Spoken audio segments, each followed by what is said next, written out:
Indefinite articles ಆದಂತಹ A and an ನ one by one ನೀಟಾಗಿ ವಿತ್ ಡೆಫಿನೇಷನ್ ಮೀನಿಂಗ್ ಜೊತೆಗೆ ಎಕ್ಸಾಂಪಲ್ಸ್ ಇನ್ ಸೆಂಟೆನ್ಸಸ್ ಹೀಗೆ ಒನ್ ಬೈ ಒನ್ ಕಲ್ತ್ಕೊಂಡ್ರೆ ಖಂಡಿತ ನೀವು ಯಾವ ಎಕ್ಸಾಮ್ಗಾದ್ರೂ ಹೋಗಿ ಯಾವ ಸೀಕ್ವೆನ್ಸ್ಗೆ ಹೋಗಿ ಎಲ್ಲೇ ಯಾವುದೇ ಪ್ಯಾಸೇಜಲ್ಲಿ ನೀವು ಇವನ್ನ ಎರಡು ಆರ್ಟಿಕಲ್ಸನ್ನು ನೋಡಿದ್ರೆ ಈಸಿಯಾಗಿ ಫೈಂಡ್ ಔಟ್ ಮಾಡ್ತೀರಿ, ಹೌ ಟು ಯೂಸ್ ಈಸಿಲಿ ಅನ್ನೋದು ಕಾನ್ಫಿಡೆಂಟಾಗಿ ಬರುತ್ತೆ. ಸೊ ಅದಕ್ಕೂ ಮೊದಲೇ ನಾನು ರಿಮೈಂಡ್ ಮಾಡೋದೇನಪ್ಪ ಅಂದರೆ ಡೆಫಿನೆಟ್ ಆರ್ಟಿಕಲ್ದ ನಿಮಗೆ ಮನವರಿಕೆ ಆಗಿದೆ ಅನ್ಕೊಂಡಿದ್ದೀನಿ. ಯಾಕಂದ್ರೆ ನಾನು ಪ್ರೀವಿಯಸ್ ವಿಡಿಯೋ ಇದೆಲ್ಲ ಅದನ್ನು ನೋಡಿರ್ತೀನಿ ಅನ್ಕೊಂಡಿದ್ದೀನಿ.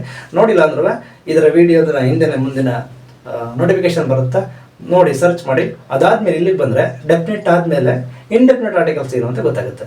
ಸೊ ನಾವು ಇವಾಗ ಎ ಯೂಸಿಂಗ್ ಬಗ್ಗೆ ನೋಡ್ಕೊಂಡು ಬರೋದಾದ್ರೆ a is using before a singular noun. ನೋಡಿ ಡೆಫಿನೆಟ್ ಆರ್ಟಿಕಲ್ ಥರ ಅಲ್ಲ ಇದು.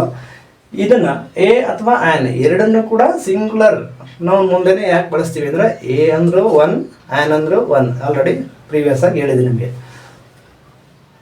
Singular noun started with a consonant sound. ಇದು ಮುಖ್ಯ. ಬರೀ ಕಾನ್ಸೋನೆಂಟ್ ಲೆಟರ್ಸ್ ಅಲ್ಲ ಇದು ನೋಡಿ, ನಾಟ್ ಓನ್ಲಿ ಕಾನ್ಸೋನೆಂಟ್ ಲೆಟರ್.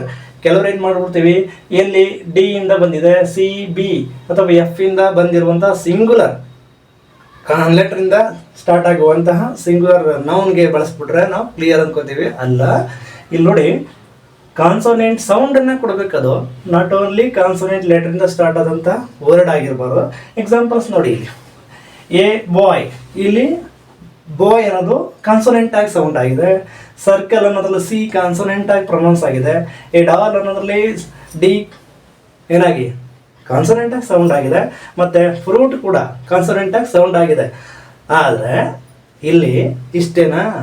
ಅಷ್ಟೇ ಅಲ್ಲ ನೋಡಿ, ಇಲ್ಲಿ a unit, a European, a one ಅನ್ನೋವು ಕೂಡ started with vowel letter, started with vowel letters, started with vowel letter, but they are pronounced as consonant sound.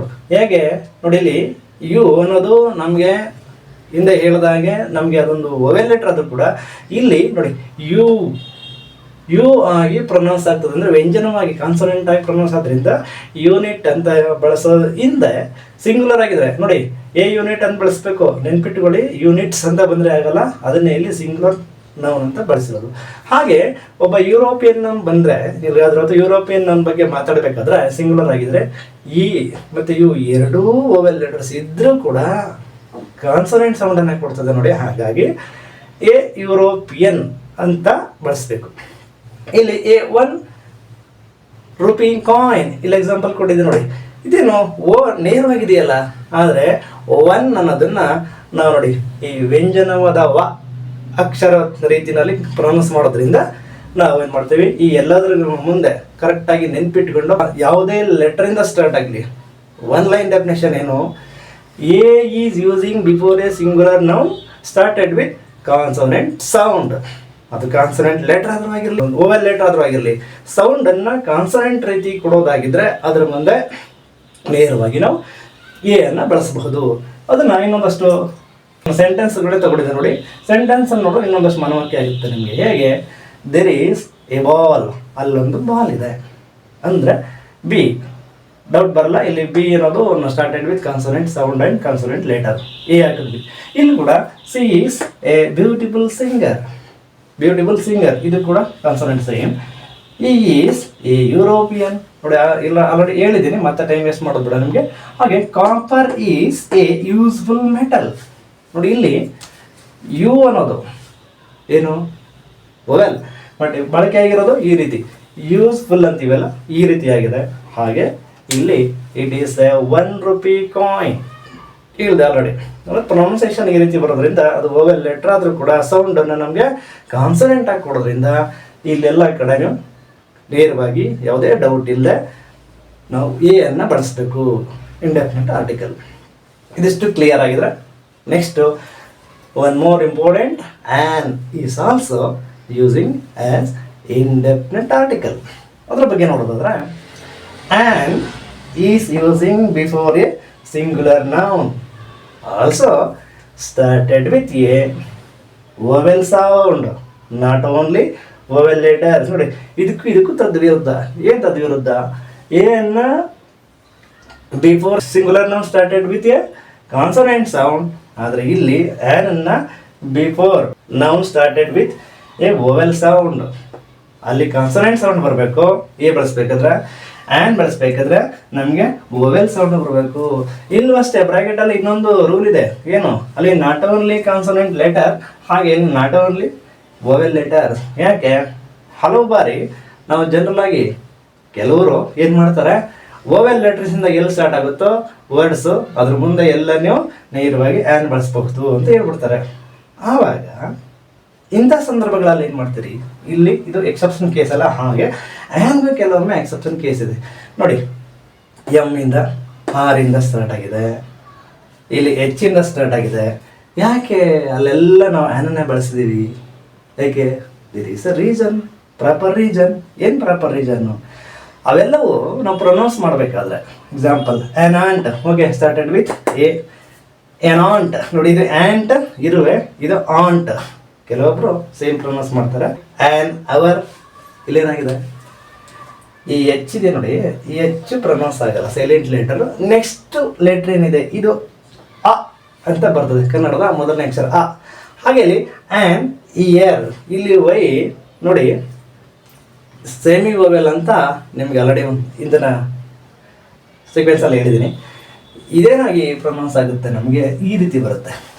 So ಕನ್ನಡದಲ್ಲಿ ಇದೇನು ಕನ್ನಡ ಅಂತಲ್ಲ, ಇಯರ್ ಅನ್ನೋದು ಯಾವುದೇ ಮದರ್ ಟಂಗಲ್ಲಿ ನಾವು ಬಳಸಿದಾಗ ಈ ವೋವೆಲ್ ಲೆಟರ್ ಆಗಿ ಪ್ರೊನೌನ್ಸ್ ಆಗ್ತದೆ. Year, an year, an elephant, ಈ ಥರ ಬರ್ತದೆ. ಹಾಗಾಗಿ ವೋವೆಲ್ ಲೆಟರ್ ಆದರೂ ಕೂಡ ಕೆಲವೊಮ್ಮೆ ಕಾನ್ಸನೆಂಟ್ ಲೆಟರ್ ಆದರೂ ಕೂಡ ಸೌಂಡನ್ನು ನೋಡಬೇಕು ನಾವು. ಈ ಎರಡೂ ಪ್ರಸಂಗಗಳಲ್ಲಿ ಎ ಮತ್ತು ಆ್ಯನನ್ನು ಬಳಸುವಾಗ ಸೌಂಡು ಹೇಗೆ ಪ್ರೊನೌನ್ಸ್ ಆಗ್ತದೆ, ಕಾನ್ಸನೆಂಟ್ ಸೌಂಡ್ ಆಗಿ ಪ್ರೊನೌನ್ಸ್ ಆಯಿತು ಅಂದರೆ ಎ ಹಾಕಿ, ವೋವೆಲ್ ಸೌಂಡ್ ಆಗಿ ಪ್ರೊನೌನ್ಸ್ ಆಯಿತು ಅಂದ್ರೆ ಅದು ಯಾವುದೇ ಲೆಟ್ರಿಂದ ಸ್ಟಾರ್ಟ್ ಆಗಿರಲಿ ಸಿಂಗುಲರ್ ನಾವೇನು ಮಾಡಬೇಕು, ಆ್ಯನನ್ನು ಹಾಕಬೇಕು. ಇನ್ನೊಂದಷ್ಟು ಇನ್ ಸೆಂಟೆನ್ಸಸ್ಸಲ್ಲಿ ನೋಡೋದಾದ್ರೆ, he is an MBA graduate. He is an MBA graduate. ಏನಿದು ಎಮ್ ಕಾನ್ಸನೆಂಟ್ ಅಲ್ವಾ? ಹೌದು. ಆದರೆ ಈ ಎಮ್ ಅನ್ನೋದನ್ನ ಹೇಗೆ ಬಳಸ್ತೀವಿ? ಈ ಮತ್ತೆ ಎಮ್ ಎರಡನ್ನ ಸೇರಿದ್ರೆ ಎಮ್ ಸೌಂಡ್ ಹೆಂಗೆ ಬರ್ತದೆ ನೋಡಿ, ಎಮ್ ಅಂತೀವಲ್ವಾ. ಎಮ್ ಅನ್ನೋದು ಈ ಸೌಂಡಿಂದ ಸ್ಟಾರ್ಟ್ ಆಗೋದ್ರಿಂದ ಇದನ್ನು MBA, MLA, MP ಈ ರೀತಿ ತುಂಬ MA ಇಂಥ ಪ್ರೊನೌನ್ಸಿಯೇಷನ್ ಬಂದಾಗ ನಾವು ಸೌಂಡನ್ನೇ ಬಳಸೋದ್ರಿಂದ ಈ is an MBA graduate, is an MLA ಈ ರೀತಿ ನೆನ್ಪಿಟ್ಕೊಳ್ಳಿದ್ದರಲ್ಲಿ ಇಂಥ ಕೆಲವೊಂದು ಎಕ್ಸೆಪ್ಷನ್ ಕೇಸ್ಗಳೆಲ್ಲ ಫೇಲ್ಯೂರ್ ಆಗೋದು ನಾವು ಎಕ್ಸಾಮ್ಗಳಲ್ಲಿ. ಹಾಗಾಗಿ ಇಂಥವ್ರ ಕಡೆ ನೀವು ಗಮನ ಇಟ್ಟು ಕಲ್ತು ಬಿಟ್ರೆ ಕ್ವಶನ್ ಪೇಪರ್ ಎಷ್ಟಾದರೂ ಟಫ್ ಆಗಿ ಕೊಟ್ಟಿರಲಿ, ನಾವು ಸೈಂಟಿಫಿಕ್ಕಾಗಿ ರೀಸನಿಂಗ್ ನೋಡ್ಕೊಂಡು ಕಲ್ತಿದ್ದೆ ಅದರ ಗ್ರಾಮರ್ನ ಯಾವ ಕಾಲಕ್ಕೂ ಕಷ್ಟ ಆಗಲ್ಲ. ಹಾಗೆ ಬನ್ನಿ second example, it is an R&D centre. ಇದನ್ನು ಆರ್ ಏನದು consonant letter, but how does it sound? R ಅಂತೀವಲ್ಲ, ಆ. ಹಾಗಾಗಿ ಆರ್ ಅನ್ನೋದು ಕೂಡ ಸೌಂಡಾಗಿ ಪ್ರೊನೌನ್ಸ್ ಆಗುತ್ತೆ. ಸೌಂಡ್ ಯಾವ ಸೌಂಡಾಗಿ? ವೋವೆಲ್ ಸೌಂಡಾಗಿ. R&D centre. Next Sri Lanka is an island. ಇದನ್ನು ಹೇಳ್ಬಿಡ್ತೀನಿ, ಇದು ಆಲ್ರೆಡಿ ವೋವೆಲ್ ಇಟ್ಟಿದ್ದಾನೆ, ಕಮೆಂಟ್ಸ್ ಆಗಿದೆ. I am an Indian. I am an Indian ಇದು ಗೊತ್ತಾಗಿದ್ದು ಐಯಿಂದನೇ ಕಮೆಂಟ್ಸ್ ಆಗಿದೆ. ಇಲ್ಲಿ ಯುರೋಪಿಯನ್ ವೋವೆಲ್ ಲೆಟರಿಂದನೇ ಕಮೆಂಟ್ಸ್ ಆಗಿದೆ, ಬಟ್ ಹೇಗೆ ಕಾನ್ಸೋನೆಂಟ್ ಪ್ರೊನೌನ್ಸ್ ಆಗಿದೆ. ಬಟ್ ಇಲ್ಲಿ ನೇರವಾಗಿ ವೋವೆಲ್ ಲೆಟರ್ ಆಗಿ ವೋವೆಲ್ ಸೌಂಡ್ ಆಗಿ ಕಮೆಂಟ್ಸ್ ಆಗುತ್ತೆ, ಪ್ರೊನೌನ್ಸ್ ಆಗುತ್ತೆ. ಈ ಈಸ್ ಆ್ಯನ್ ಆನೆಸ್ಟ್ ಪರ್ಸನ್. ಇಂಥ ಕಡೆ ಗಮನ ಕೊಡಿ. ಇಲ್ಲಿ ಕೂಡ ಎಚ್ ಅನ್ನೋದು ಸೈಲೆಂಟ್ ಆಗುತ್ತೆ. ನಾವು ಇಲ್ಲಿ ಆ ಅನ್ನೋದೇನ ಈ ರೀತಿ ಕನ್ನಡದ ಆನೆಸ್ಟ್ ಪರ್ಸನ್ ಅಂತ ಬರ್ತದೆ. ಸೊ ಇಂಥ ಅನೇಕ ಅದ್ಭುತ ಅನಿಸ್ಬೋದು, ಕೆಲವ್ರಿಗೆ ಆಶ್ಚರ್ಯ ಅನ್ನಿಸ್ಬೋದು.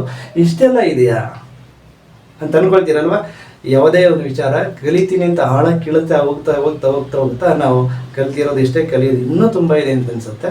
ಸೊ ಈಗ ಇನ್ನಷ್ಟು ಮಗದಷ್ಟು ಕಲಿಬೇಕು ಅನ್ನುವಂತಹ ಉತ್ಸಾಹ ಇರುವಂತಹ, ಅದರಲ್ಲೂ ಇಂಗ್ಲೀಷನ್ನು ನಾನು ಚೆನ್ನಾಗಿ ಮನವರಿಕೆ ಮಾಡ್ಕೋಬೇಕು, ತಡಮಾಡ್ತಿಂದ ಅಂತ ಯಾರಿಗೆಲ್ಲ ಇಂಟ್ರೆಸ್ಟ್ ಇದೆ ದಯಮಾಡಿ ನಮ್ಮ ಚಾನಲ್ನ ನೀವು ಸಬ್ಸ್ಕ್ರೈಬ್ ಮಾಡಿಕೊಂಡು ವಾಚ್ ಮಾಡ್ಕೊಂಡು ಬರೋದು. ಆದರೆ ಬೇರೆಲ್ಲೂ ಸಿಗದೇ ಇರತಕ್ಕಂಥ ವಿಶಿಷ್ಟವಾದ ಅವಶ್ಯಕವಾದಂತಹ ಎಸೆನ್ಷಿಯಲ್ ಥಿಂಗ್ಸನ್ನೇ ಮೇಯ್ನಾಗಿ ಹೇಳುವಂಥದ್ದು ಈ ಕನ್ನಡಿಗರಿಗೆ ಈ through Kannada to make them to understand easily English ಅನ್ನೋದು ನನ್ನ ಈ ಚಾನಲ್ನ ಉದ್ದೇಶ.